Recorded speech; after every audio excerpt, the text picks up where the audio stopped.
Het belangrijkste nieuws van Curaçao in het Nederlands. Extra Journaal. Vers van de pers. Dit is de Summer Edition van het Extra Journaal. Mijn naam is Kim Hendriksen en ik vervang Oscar deze maand. We beginnen met het nieuws dat politiek leider Oliver Arendel beweert dat de schietpartij op zijn leven gisteravond een politieke aanslag is.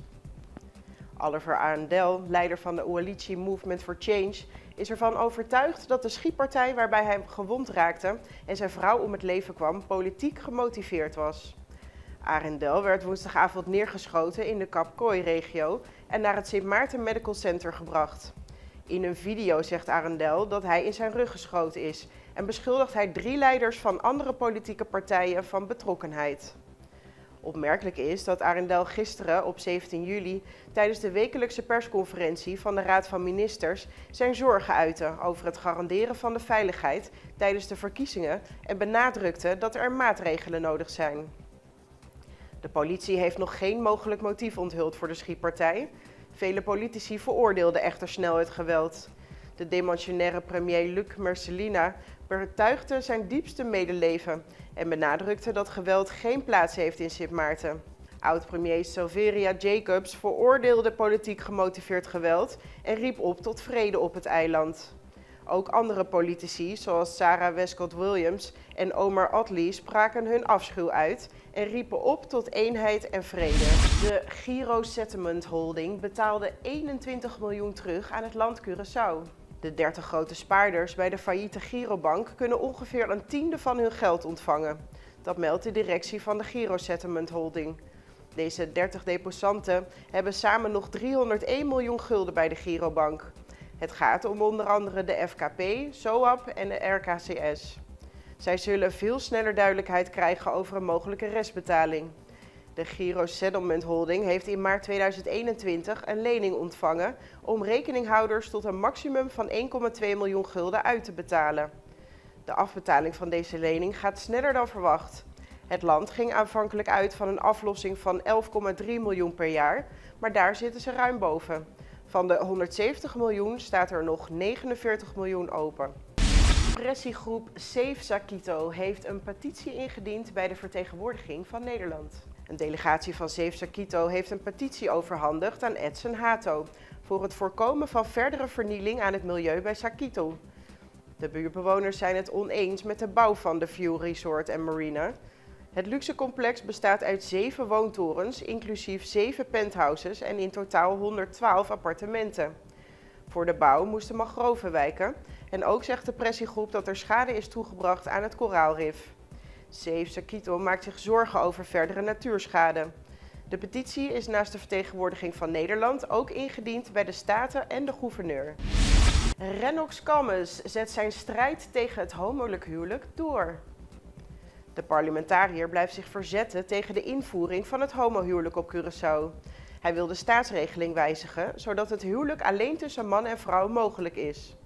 Dit volgt na de uitspraak van de Hoge Raad op 12 juli, die homohuwelijken op Aruba en Curaçao toestaat. Kammes ziet deze uitspraak als Nederlandse inmenging. Ondertussen heeft de Arubaanse regering aangegeven de uitspraak te respecteren en zijn op Curaçao de eerste LGBT-koppels in ondertrouw gegaan. En dan gaan we door met honkbalnieuws. Zowel Liga Pariba als Liga Pabao hebben zich voor de halve finale gekwalificeerd in de Little League. Beide teams behaalden hun 3e overwinning van het toernooi. Liga Pabao speelt vanavond hun laatste poolwedstrijd tegen Sint Maarten om 7 uur. Ook deze wedstrijd is weer live te volgen op de Facebookpagina van de Extra, onze website en via ons YouTube-kanaal. Dan gaan we even door naar een korte break. Extra in Nederland. Van Amsterdam tot Arnhem, van Groningen tot Maastricht, Extra is erbij. Volg Extra Digitaal en blijf op de hoogte van de belangrijkste ontwikkelingen in Nederland. Extra Digitaal is te zien op verschillende platforms en kanalen zoals WhatsApp, YouTube, Facebook, Instagram en ook TikTok. Wilt u ons op de hoogte brengen van een evenement of iets doorgeven? Neem contact op via WhatsApp, e-mail, Facebook of bel gewoon 06 1364 2945. Volg of abonneer je op Extra Digitaal. Klik aan en volg ons.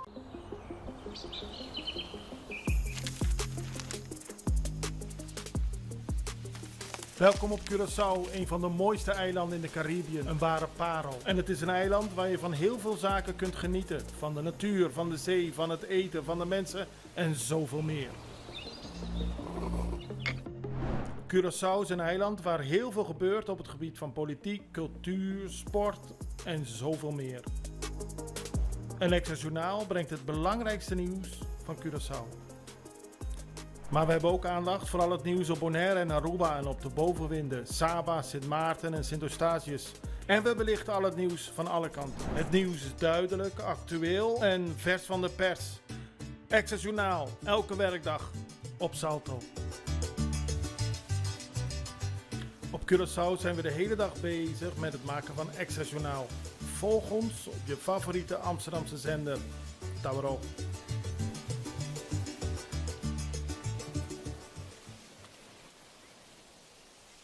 En dan zijn we bij u terug met het internationale nieuws. Curaçaose en Arubaanse militairen zijn gestart aan de Nijmeegse Vierdaagse. Curaçaose en Arubaanse militairen zijn dinsdag in Nederland begonnen aan de Nijmeegse Vierdaagse.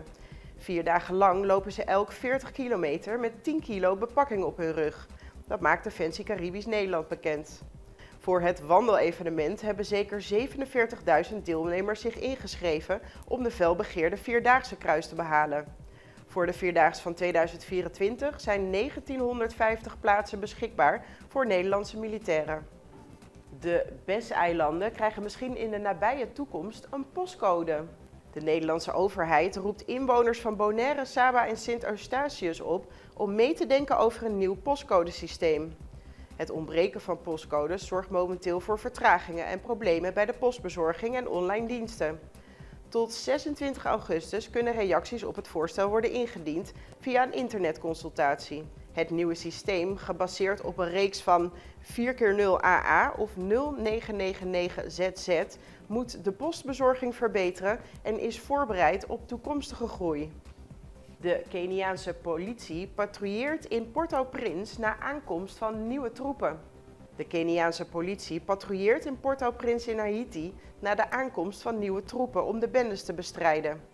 Premier Gary Conille heeft noodmaatregelen aangekondigd voor 14 gemeenten onder bendecontrole. De troepen, samen met de Haitiaanse politie en leger, starten operaties om de controle terug te krijgen. Kenia leidt de internationale missie met al 400 troepen ter plaatse en nog eens 600 onderweg. En dat was het weer voor vandaag. Wij zijn er morgen weer en ik hoop u ook. Tot dan!